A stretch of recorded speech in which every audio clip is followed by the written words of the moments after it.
في عصرنا الحالي بحدود 40% من سكان الأرض مصابين بارتفاع كوليسترول الدم، وأقل عمر يبدأ من 20 سنة، أي بعد سن المراهقة. يا أخواني، هذا رقم مخيف، خاصة عندما نسمع بكثرة انتشار أمراض القلب والسكتة القلبية المفاجئة. ما هو الكوليسترول؟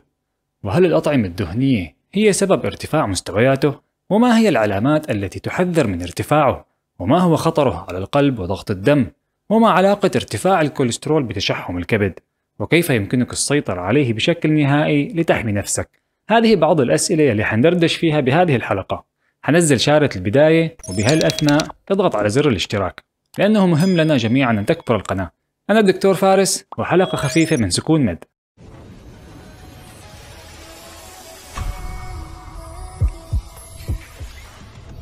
أولا يجب أن نعرف الفرق بين الكوليسترول والترايغليسيرايد، لأنها أكثر أنواع الدهون توفرا بالجسم. الترايغليسيرايد ما فيه أي تعقيد، ببساطة هي دهون خام. أجسامنا لا تصنع الدهون، بل نحصل عليها من الطعام. هضم الطعام ينتج أحماض دهنية، فيقوم الكبد بتجميعها عن طريق ربط كل 3 أحماض دهنية ببعضها، ومن هنا سميت الدهون الثلاثية، ولها وظيفة واحدة فقط، وهي مجرد حفظ السعرات الحرارية الفائضة عن الحاجة لكي تستخدم لإنتاج الطاقة فيما بعد، ويتم تخزينها في الكبد أو في الخلايا الدهنية تحت الجلد. ركز على هذه النقطة لأنه حنرجع لها فيما بعد. أما الكوليسترول على الصعيد الآخر له أهمية أكبر بكثير. الكوليسترول هو شمع عضوي، وهو من منتجات الدهون، وليس دهن خام مثل الترايغليسيرايد، ويصنع بشكل طبيعي في الكبد لأنه مادة ضرورية وله وظائف كثيرة في الجسم. أهم وظيفة للكوليسترول هو بناء غشاء الخلية أو سيل ممبرين. بإمكانك تشبيه هذه الوظيفة بصدر عسل النحل. وأيضا الكوليسترول هو القاعدة لصناعة الهرمونات، والتي منها التستوستيرون، وأيضا الفيتامينات، وأهمها فيتامين د، وله العديد من الوظائف الأخرى الأساسية. ببساطة لا يمكنك العيش بدونه. لذلك يصنع جسمك 85% من الكوليسترول الذي يحتاجه في الكبد، ويمتص فقط ما ينقصه من الأطعمة التي تتناولها، وهي كمية ضئيلة. وبهذا نبطل الخرافة أن الطعام يرفع مستويات كوليسترول الدم. نعم، هذه خرافة، وبشكل تلقائي حتسألني إذن كيف يرتفع الكوليسترول؟ حقول لك. تناول الكوليسترول في الطعام لا يرفع كوليسترول الدم، لأن الكبد ينظم كمية كوليسترول الدم بإحكام، بحيث لا يرتفع عن 200 ملغ لكل ديسيلتر عن طريق التحكم في إنتاجه. فعندما ينخفض تناولك الغذائي للكوليسترول فإن جسمك يصنع المزيد، وعند تناول كميات أكبر فإن جسمك يقلل إنتاجه. إذن أين يحصل الخلل؟ ارتفاع كوليسترول الدم يسمى هايبركوليستروليميا. هذه حالة طبية، وبشكل أدق هو خلل أيضي metabolic disorder، ويتراكم مع الوقت. يصاب الإنسان بهذا المرض لعدة عوامل، أولها انتقال طفرات جينية متوارثة من العائلة. هذه الطفرات تصعب على جسمك إزالة الكوليسترول من الدم أو تكسيره في الكبد، وهذا من قضاء الله وقدره.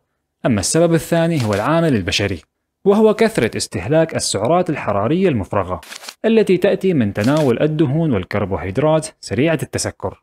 المرض هنا ليس في الجسم، وإنما عادة الشخص في اختياراته الغذائية.